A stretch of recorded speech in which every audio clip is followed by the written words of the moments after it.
G'day and welcome to Inforunners. I'm Execute. Today I'm joined by the streamer from Australia, Leprechaun Extraordinaire, Croncy. How you doing, man? I'm doing good. God damn, knew you would call me a leprechaun. Yeah, I tease him with that every time. So I go on his stream and I basically just bombard him with text messages. So I thought today it might be a good idea if we can talk and there's a bit of backwards and forwards. But this one's been in the brainstorming document for quite a long time. And I was going through with Croncy and that's the one that took his attention. So what we're going to talk about today is the right ship for the wrong role, or just the ships that people buy, but they buy them for the wrong role. And obviously, Croncy and I don't agree on all of these, so there'll be a bit of banter back and forth, and they're going to probably overload into a bit of what they do, what their profession does, and stuff like that. But these are some of the most, I don't know, would you agree they're probably some of the more controversial ships people buy? Definitely, 100%. Yeah, definitely. Some of them aren't really controversial, but like I think people do the wrong things with them. But there's some I don't want to read the YouTube comments for this one. Well, that's what I was going to say. I'm pretty sure that there are going to be people in the comments like, why the hell didn't you do this ship? So down the road, we might do this again. But yeah, so the first ship is the ship in the image of the cab off the rank. Now, I did this one because I firmly believe a lot of people think that this is an Explorer almost akin to the Constellation Aquila or something like that. And I don't see it as that form of exploration. I think it is going to be more likely it'll be working in a crew with other Drake ships to find, aka explore, and find people to loot. Do you? Yeah. I think you kind of said you disagreed with me, but that's okay. Go ahead. I disagree in terms of like what an Explorer ship really is, but it's such a broad term that this still definitely 100% fits in my opinion, fits in the Explorer category, just in a different way. I was sort of saying to Execute beforehand, whenever I look at any Explorer ship, or it's, like an Explorer ship is sold to me, I don't think of it in terms of super dedicated role of going to places, finding things. I think of it in terms of, am I living here? Is it a long-term ship for me? Like, am I spending 6 months before going back to dock? And am I just having fun with friends? Because there's a lot of ships that fit that role that sort of just get thrown the Explorer title, and I think the Corsair fits there. Yeah, no, I tend to agree. Well, there's another Explorer in this list that we're going to talk about too, but they literally, and I can't remember the image and I'd have to find it, but I'm sure backers that have been around for a while remember, they brought one out where it had these different roles and there was 3 different things in each role. And I remember the Terrapin was like a Pathfinder or something like that, and it meant nothing because they had to then go through and explain what each one of them meant. And even if you look at some of the ships, the way they explore is going to be different. I think, what I would call would be a better word than exploring? Searching or seeking, something like that. That's what I think it is, because almost any ship that has some form of scanner is going to be an explorer. And yeah, that's true.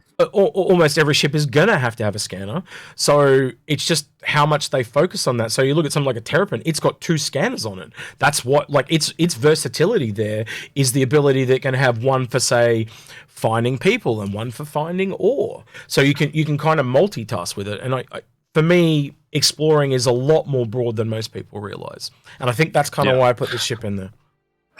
Yeah, no, 100%. I think people sort of look at the Corsair or other exploration ships as just larger versions of Terrapins, which is just wrong. They're not going to be filling the same role as a Terrapin.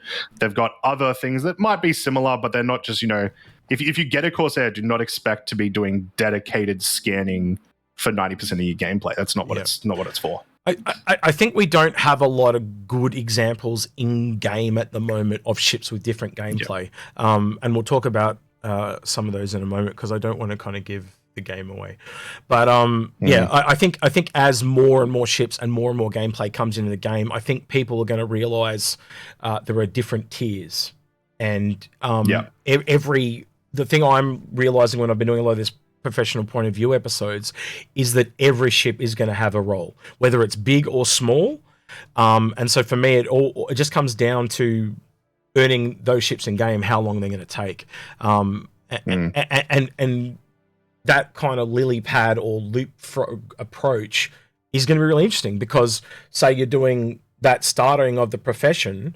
When you go up the level, there's going to be like, familiarity, but slightly different. And that's just going to continue as you go up and up. So, yeah. All right. Next cab off the rank. I'll let you tell people what this one is because you thought of this one. Which one was the second one?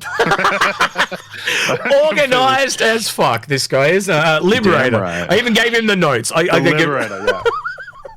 So, I love the Liberator. I think it's a really cool ship.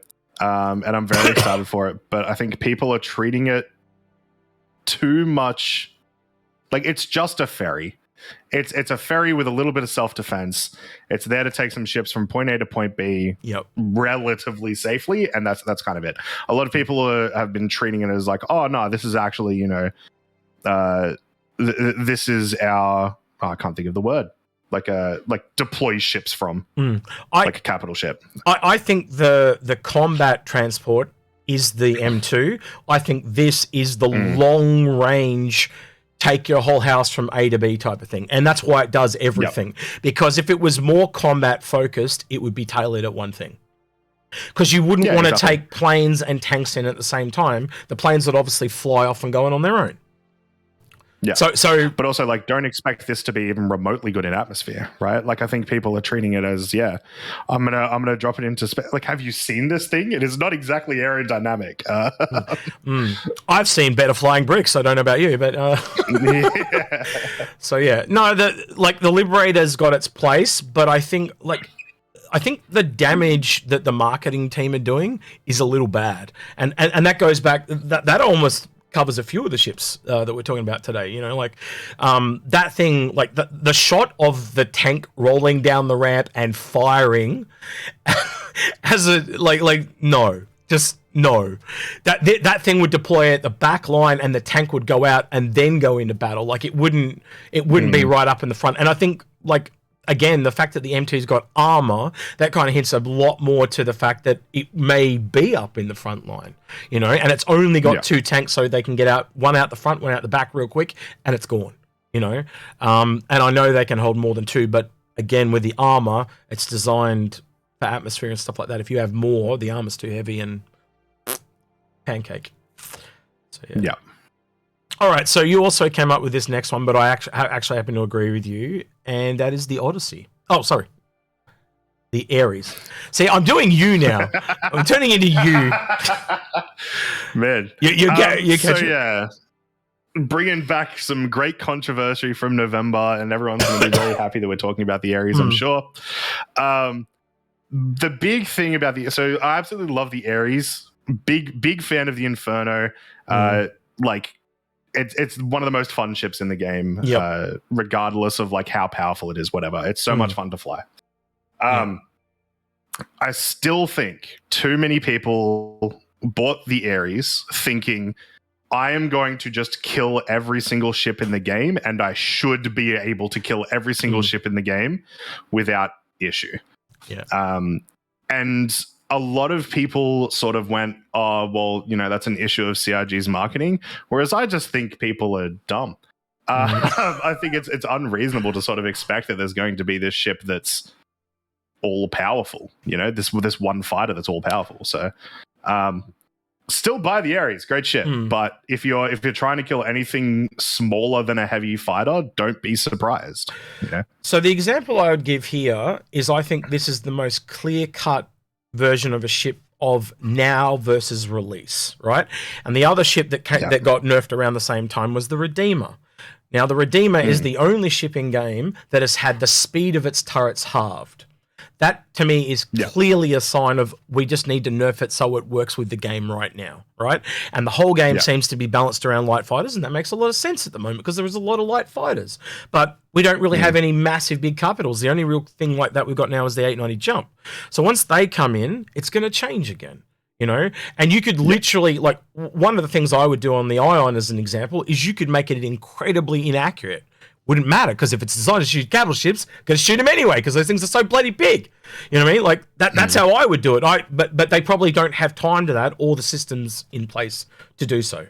Well, so that was one of the nerfs that they actually put in place. Is they made the Inferno and the Ion, I believe, significantly more inaccurate, which I thought was fine. I think that was a reasonable change. But there was still a lot of people that were complaining, like, "Oh, why can't I hit an Aurora at 1.5 kilometers away?" It's like, well, that's the point. Most of the complaints I remember were about fire rate.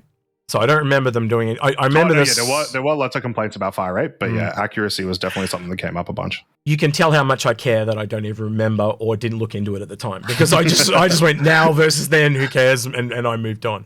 But I do agree with you that, again, it is a ship that people brought for the wrong role, and I think not just the ships we've looked at today. There will be more things as time go on that basically show that people brought them for the wrong reasons. So yeah. And I kind of gave away on this next one, but the Odyssey, which I think was so the Odyssey. Again, it comes back to marketing for me. I think the marketing team really pushed this ship as an explorer, and it is an explorer, right? It does have an explorer, but I would say that it shares its function with the mining aspect of it. But then they turn around and say, well, it only does Quantanium. But then you go into the actual, it shows the grey box, that these massive storage boxes of some kind behind the refinery. And you would probably agree with me, if you're grey boxing, you're putting in things that are very important to figure out the layout of the ship. So if they're already there right now, they're obviously important, right? And we can get into the debate of whether it's a core sampler or not. But everything I've seen, and I've talked to the geologists and stuff like that, and there's a whole thing in the Q&A for the land claims about a ship that takes core samples, and it makes a lot of sense to me. But the exploring part, I think, is very different. Like kind of what we were saying with the Corsair. This is a ship I kept wanting to reference, by the way, when I was going, because I didn't want to say Odyssey. But for me, you're going to be, looking around the area, scanning with that, same as the Prospector, that it's the only other ship that has just a scanner on the bottom, because it's going to be doing underground scanning, trying to find nodes under the ground. It's going to be trying to find, mining nodes, places of interest and stuff like that. And if it finds a high density of them, it'll put down a land claim and sell it off to a pioneer, a mining operation, whatever, and I think that's how it'll make its money. And I think the first cab off the rank will be the Carrack that comes in, and then this is closely behind it, trying to find the variables stuff before most people get there.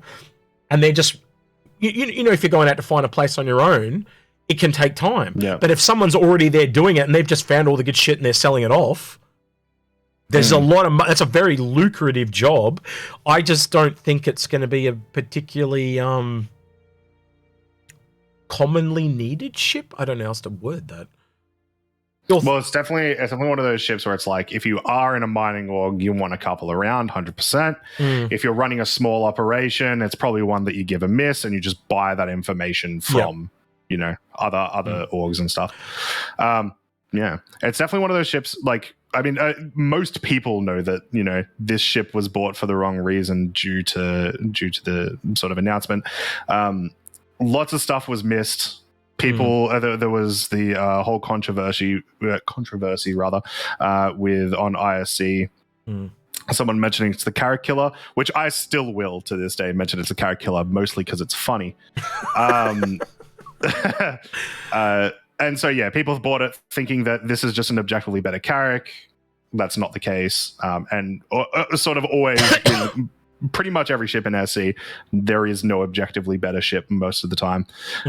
But it is still a great ship, and I think it is worth going for. And if you are after that, large group gameplay, you're after that, let's live for 6 months in the same ship without ever having to go to refuel. It seems like a great concept ship. So you know how we have some kind of those versatile ships that are kind of like the master or jack of all trades, but the master of none.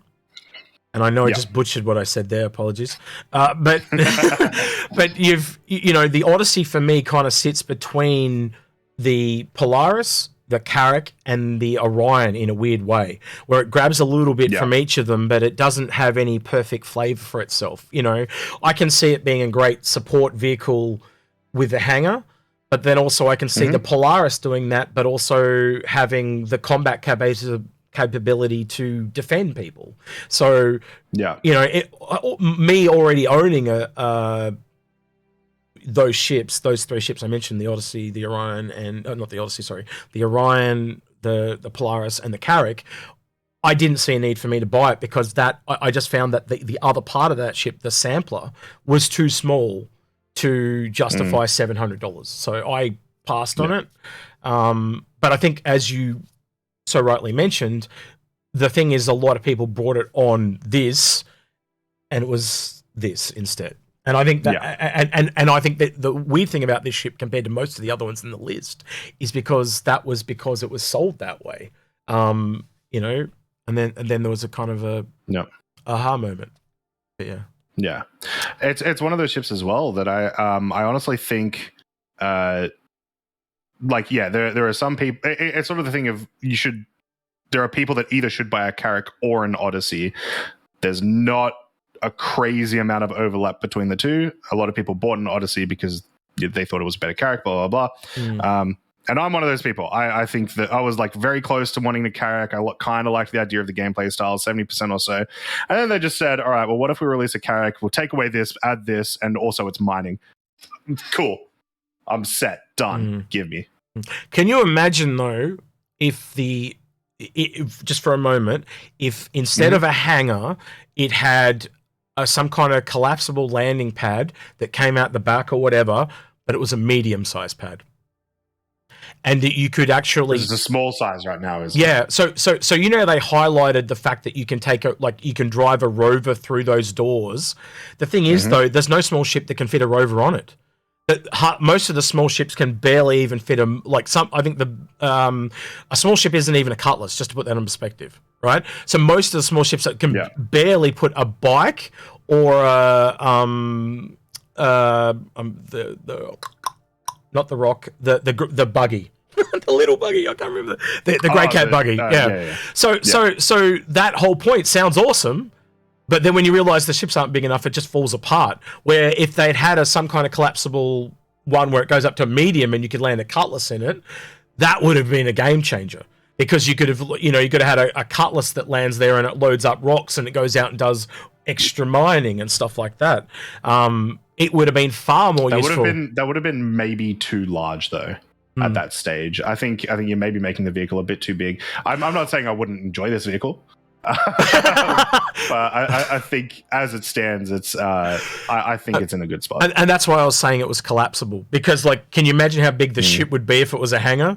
So that might be because one of the things we talked about, going back to the Liberator a little bit, is what the medium carrier would be. And one of the things we've theorized is, what if it had collapsible medium landing pads? So it literally flies with nothing on it at all, and it just deploys 2 medium landing pads, and then it's kind of almost like a mini space dock. Kind of like a hull series, but with pads. That'd be kind of cool. I don't think this would be the kind of ship for that role. It actually kind of makes more obviously, even though they gave it with a Sabre, they've mentioned that the hangar can fit a Prospector, and it seems almost built to fit the Prospector. Agreed.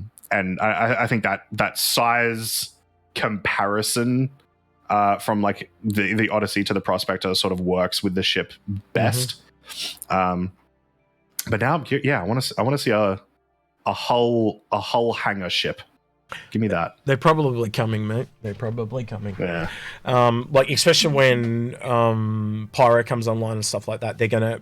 Those medium ships are still pretty small. Do you expect a Cutlass to be able to go all the way across Pyro? Because I don't.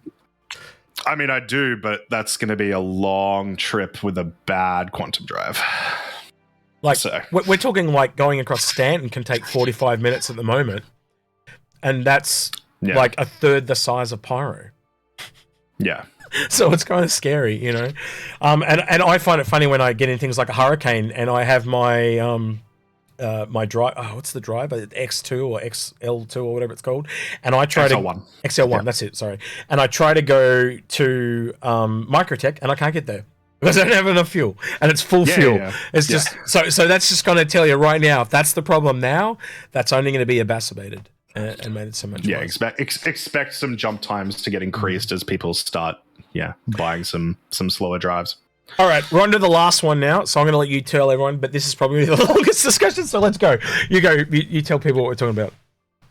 So, I'm going to tell you a story. So, every time I'm on stream and I'm doing a little bit of mining, inevitably, someone comes in, hey, Croncy, I've been ROC mining or I've been prospector mining, I've been making a little bit of cash, and I think it's about time that I upgrade. Should I get the mole? Is this because you're a leprechaun and you know where the gold is at the end of the rainbow? It is. It is, actually, yeah. And I have to sort of say the same thing every time, which is just, are you planning on doing multiplayer mining? Like, are you planning on actually multi-crewing the ship? If not, 99% no, don't get the mole. It is not worth it. It is not really more fun, or at least in my opinion. Like the 1% would be people being just enjoying the ship itself, which it is the best ship in the game, so that makes sense. But yeah, it's one that I think way too many people buy, and people sort of self-justify it by being like, oh, here are the in-game stats of like why it's better and whatnot. But it's in the end, when you actually use the ship, you're spending way too much time mining with it solo. You're not actually getting that profit back. The only advantage is that it's a cool ship. So yeah, it happens all the time. I think there's probably parallels of that with other ships, people that should be buying just in general light fighters instead of this other heavy fighter that they're never planning on multi-crewing. I think in the ship's defense, though, there is going to be some overlap, and let's be honest, we don't know the ship above it yet. And what I mean by overlap, let me give an example of that, is those charges they're bringing in that you can put on the rock for the prospector so it can break the bigger rocks? Which I'm very excited for. Yep. That's overlap. That's allowing the prospector to scale up to meet the mole. And I reckon there may be something that allows the mole to scale down to overlap it, and I think there'll be also something that allows the mole to scale up to meet whatever the ship is above. Because that's common in a lot of games. They allow them to have some overlap. So we'll see what happens with that. The mole for me, I think, until we see the last mining ship, and me and you have argued about this before the show, or not argued. We didn't argue, but we had a friendly discussion. Yes, exactly. And because Croncy, you tell them from your point of view, but along the lines, it's like you don't think underground mining is going to be a thing. You think it's going to be more akin to what we already see at the outposts, where they just have the miners there working and they're just collecting over time. And I said to you, but what about the prospector? And you just said no. So you just think what we've got now as mining is pretty much going to be it all the way up. Pretty much. So mining at the moment is by far the most in-depth gameplay loop. I don't think anyone's disagreeing with that necessarily, and it's about to get even more depth with the mining charges. I think the sort of concept of underground mining is almost entirely going to be handled by habitations, and you're actually setting up idle mining machines, which we see. Well, obviously they're not player owned, but we see that in game right now. When you go to mining outposts, you can actually see these machines mining underneath. And so I expect anything related to scanning of that is going to be to set up your habitation. I expect that they'll try to keep the mining ships doing the same sort of gameplay they are right now, where they're just mining the large asteroids. The mining sheep's confirmed. I want an emoji for that, dude. That's got to be mining sheep. It was so good. Sheep with just a big pickaxe, lancet laser in its mouth. Oh, or a pickaxe. Yeah. 7 dwarves to the sheep. But where I'd first direct you would be the professional point of view that we did on mining, and how, and I'm mentioning things that we've talked about already before the show. So just the geologists that we've talked to, the miners we've talked to, all the documentation that we've had. And you got to remember, we didn't have an update on Death of a Spaceman until last year, I think it was, and the previous version of that was 2012. right? So the fact that the prospector talks about it, the land claims talk about it, there are pictures of the prospector drilling down, the fact that you can drill into asteroids, not like really big asteroids, you can get a node in as well, like an underground node. Also, we know that bigger asteroids have to be coming because of the Orion. So I actually think there will be some room for overlap there between underground and above ground. And obviously, having all those planets and not utilizing them is kind of interesting. And the last thing I'll mention is the thing that really sold me on it was when I went with 2 geologists to Cellin, and every single volcano on that planet. Now, most people don't go to Cellin, right? It's there, but there's not really a lot to do there, right? So if you really want to look into mining, it's where I would send you. Every single volcano on that planet is bespoke, and the maps and that they are using, like the textures to procedurally generate those planets, they literally have different types of sediment and building blocks of what we have here on Earth, on how rocks and things form. And so because they're done with maps, you could also say on this map where we use this color, I want you to spawn a higher chance of hephaestonite or gold or whatever, and so because of that, and I was able to take what they were telling me there and apply it to those maps because of my developer background. Combine that with that, we know that you've got a scanner on your ship. You don't actually have to go underground. You just have to know where it is underground. And that told me that it's not this big complicated system where you're moving all this earth or anything like that. It's literally you just start drilling underground, or you scan and find it. And if you drill and you hit the node, and if you look at the graph of the prospector, it shows the mining lasers going diagonal. And so it can drill down and the tractor beam is in the middle, pulling the dirt up. So that's how you drill the hole. And then when you get down there, obviously you're just using the tractor beam to pull it out because it's probably a pure node. I don't think you'd have to crack it open, but when I look at that, it actually gives another layer of depth to mining as it is. And it kind of works for me because you've got this really big ship that dominates space in the Orion, so it can't go to planet. And its weakness is it can't go to planet. You get the Prospector, it can do everything. Underground, it can scout, it can do all that, but obviously it's only one person, so its negativity is it's locked to limitations of one person. The Mole, it has all the access of everything except underground, and that's its drawback, but it's got multiple people, so it can do more than what the Prospector does, right? But it can't do the underground. And then obviously this last ship, I think it's going to be a ground miner. And not only that, I also think when I say ground miner, I think it's going to be able to land on asteroids and mine those as well. And I'm going to give something away that we were recording a show earlier today with me and Dyson, and there was a problem with the sound, so I'm going to re-record it tomorrow. But I'm going to tell you it here because I did hint this to you earlier, and I want your thoughts on this, is the thing that the epiphany that hit me was on the roadmap right now, or earlier this year that they've taken off, was the Grey Cat Cygnus miner that lands on asteroids and mines. So you take that. However, that is only for Squadron 42 on the roadmap. So, yes, but it is currently only on Squadron 42 for the roadmap. But what if it could also be the land miner? I put it out there, that's the thing. and I agree. I agree with you. I know it's a jump. But it fills all the nooks.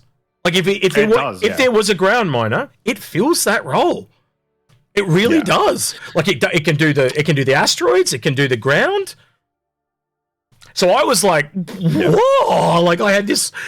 If I could show you the footage later if you want to see, but I was like, whoa, what the, like I was like, and I don't get epiphanies a lot, and that's how I really love it when I do get them when I do the professional point of view series, because that's how I know I'm probably on a winner. I was like, oh wow, when you can connect these dots. But let me know in the comments, you guys, if you think that could actually be a possibility, and if not, I think that we may get another land miner, but it would be really cool if there was that bit of fan service, because people have been asking about that thing for years and years. Yeah.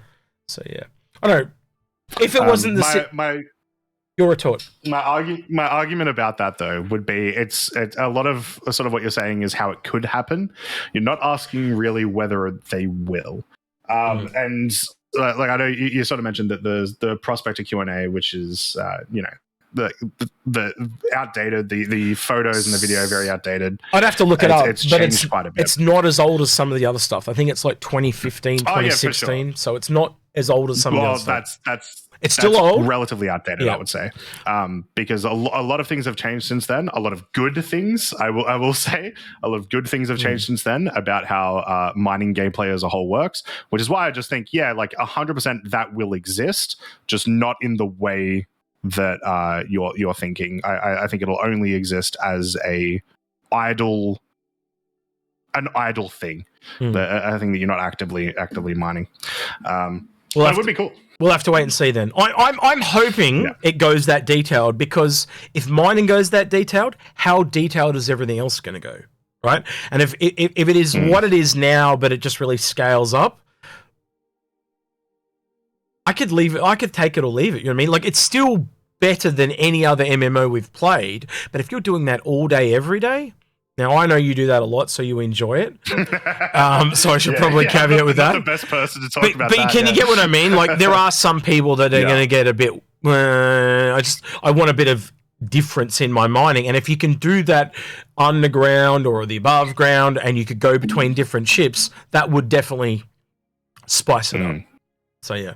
And not to mention, if they actually used real-to-life geology, there would actually be people that would figure that stuff out. Like, they'd go read up on geology so they could apply it in the video game. And then what if I played Star Citizen, I was the geologist, go, all right, get on this, we're going to hire for real, and you can work as a geologist. That might be a funny thing, but I know it sounds weird, but it could be a thing. It's a job for the first time. Wait, where's the Quantanium? I'm very confused. Got my reference from Chris Roberts. So, yeah. All right. Let us know your thoughts in the comments below, and what you think and stuff like that. Croncy, where can people find you on the Twittery stuff? Not the Twittery, it's the Twitchy stuff. Well, I mean both. So Twitter, Croncy at Croncy1, Twitch just Croncy, like CRONCY. Yeah. And you're trying full-time content creation at the moment. Where will people be able to find your videos when you get around to putting those up? So I've got a couple of videos on YouTube at the moment. If you just search Croncy on YouTube, you'll be able to find it. But YouTube hates me, so it will think that you meant currency. Just say you didn't mean currency. So I'll have some more videos popping up there. I now want to see, because Croncy does these commercial adverts on his stream. I want to see Croncy the banker. That's the next one I'd like to see. Get your hard-earned dollars here. Yeah, that'd be cool. And you can do like the little monocle and the top hat. And yeah. All right. So let us know your thoughts below. Like this video if you like this video, subscribe, Patreon, all that sort of stuff. That I'm hearing Agrid again in my head. He does that to me. But he's been Croncy. I've been Execute, and we'll catch you in the next one. See you guys.